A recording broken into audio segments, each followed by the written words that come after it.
Circles, the general form of the equation of a circle. So the objective of this video lecture is we want, given the general form of the equation of a circle, we want to calculate the standard form of the equation of a circle so that we can find the radius and the center.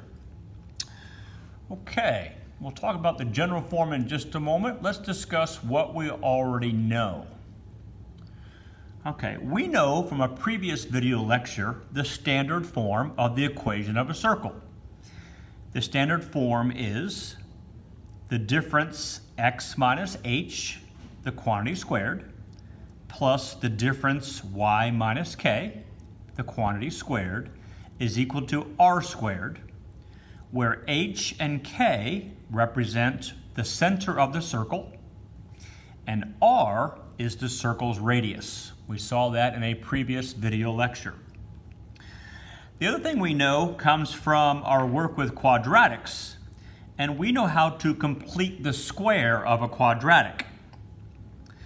Okay, so given x squared plus bx plus half of b squared, okay, if we have this, if we have a situation x squared plus bx plus half of b squared, that's a perfect square. X plus half of b, the quantity squared. Okay, so we basically are creating a perfect square.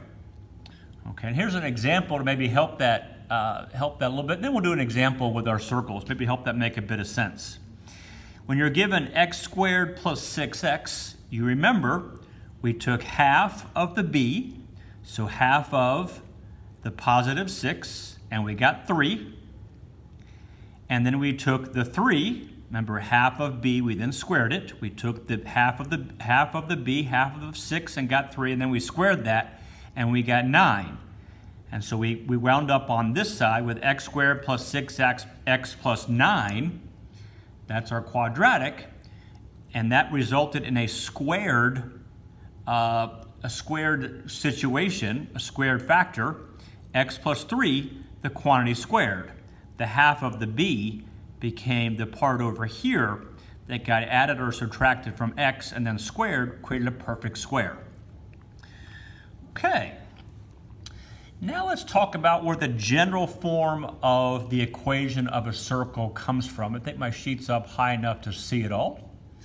Okay, let's start off with the standard form, and let's take the standard form and calculate the general form. So the standard form of a circle we saw earlier, x minus the x coordinate of the center, the quantity squared, plus y minus the y coordinate of the center of the circle squared equals the radius squared. So this is the standard form. We know that the center, the x coordinate for the center is -3 because x minus -3 is x plus 3. So the center is at -3, +2, and the radius of this circle is 4, okay?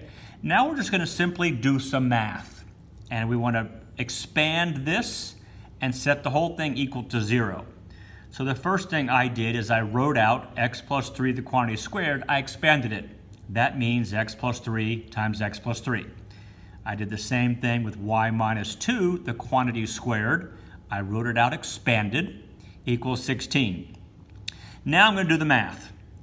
So x times x squared, x times 3, 3 times x, add together I get 6x, and 3 times 3 is 9. So x plus 3 times x plus 3 is x squared plus 6x plus 9.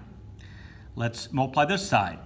Y squared minus 2y is minus 4y, and -2 times -2 is +4.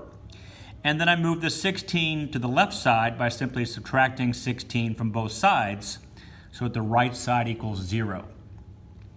Now I'm going to clean it up and write it in a particular order. X squared plus y squared plus 6x minus 4y.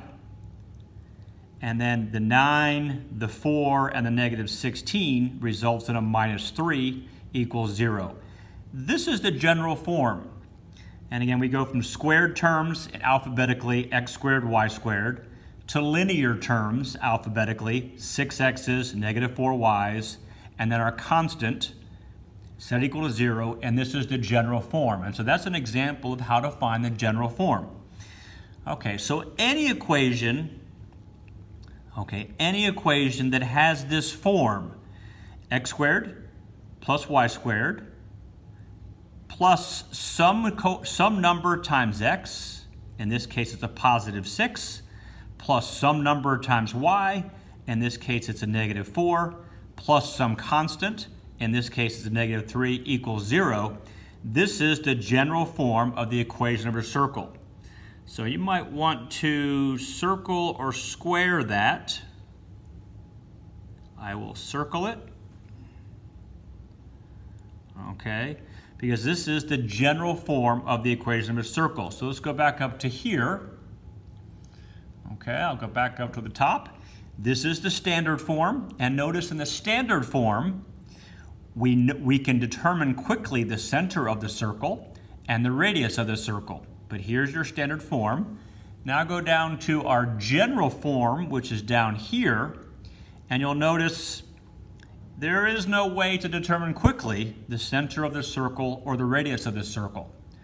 So what we now want to do in this video lecture is go from this form, the general form, back up to this form, the standard form, so that we can find the center and the radius, and if required, graph it.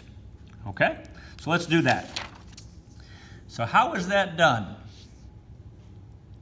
Okay, so again, we want to go from general form to standard form. Here's the general form we saw on the other page. Here's the standard form, which gives us the center and the radius quickly. To go from here to here, it's required that we complete the square, which we discussed under what we know. Okay, I'll do an example. Okay, given the equation x squared plus y squared plus 4x minus 6y equals 12, determine algebraically the circle's center and radius. In order to do that, we need to go, okay, I'll come back up to here again. We need to complete the square and go and put the general form into the standard form, because that gives us the center and the radius. So let's write it down. So x squared plus y squared plus 4x minus 6y equals 12. That's our general form of the equation of a circle. Okay? First thing I want to do is we want to group the x's and group the y's. Group the x's and group the y's. Whoops, I'm sorry, I made a mistake here. I want this to be plus, that's not the general form. The general form has a minus 12. My apologies. I'm going to put a plus, whoops. I'm going to put a plus 12 equals 0. That's the general form. Sorry about that. Made a mistake in my example here. So let me recap that a little bit. This is the general form, equals 0. And so I've rewritten the general form. Okay, so step one, let's bring together, let's group the x's, group the y's, and let's move the constant to the right. Okay, so I'm going to group the x's. I have x squared plus 4x. Group the x's. Let's group the y's. Y squared minus 6y equals 12. Okay, so group x's and y's. Move constant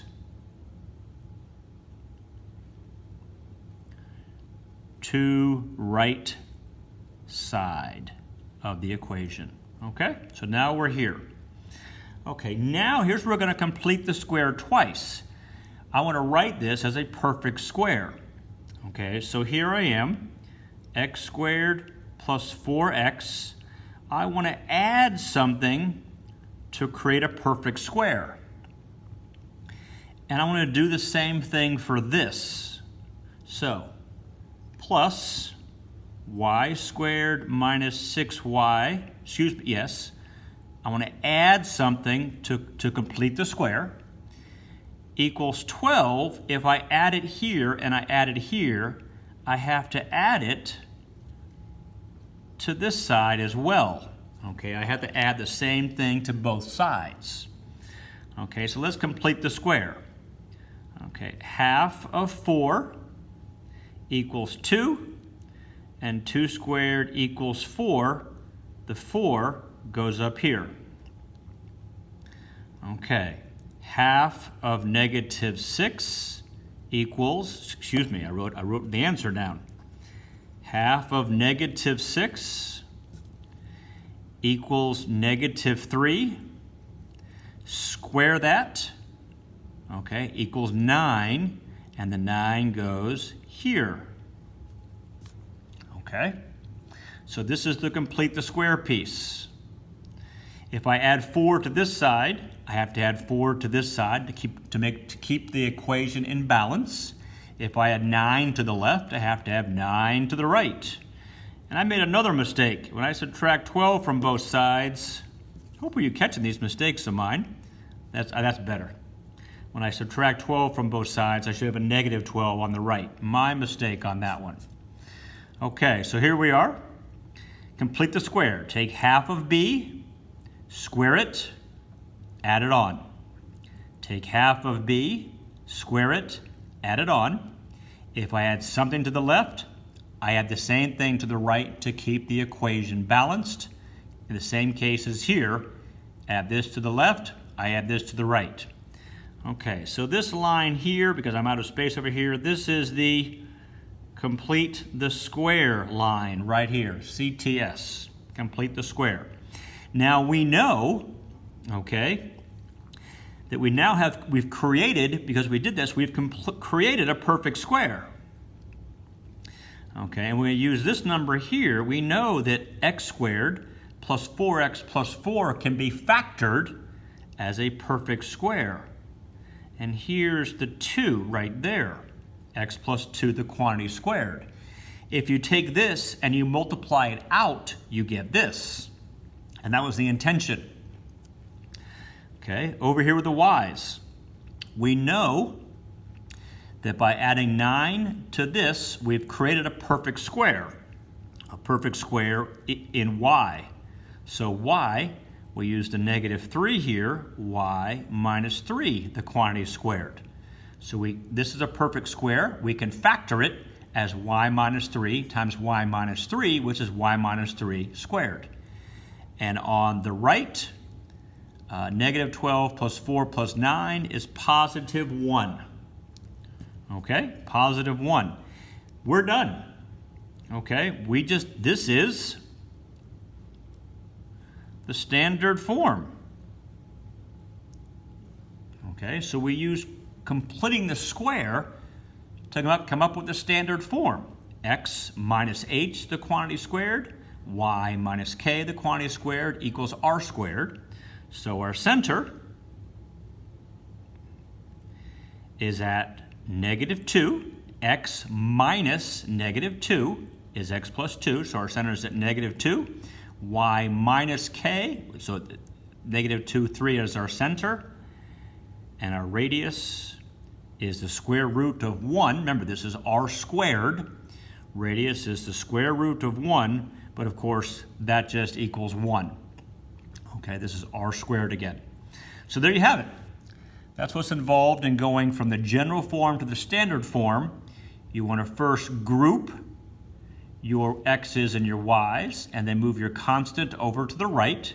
Remember, I made a mistake here. Subtract 12 from both sides to get negative 12 on the right. And then you want to complete the square with each of these two groupings. Half of b squared, add the number there. Half of b, negative 3 squared, add the number here. Do the same thing to both sides. Once you've done that, you're essentially done. The half of the b is the number that goes here in the perfect square. Again, the half of the b, -3, is what goes here in the perfect square. Simplify the right and to get a 1, and now you're in standard form, and you can find the center and the radius.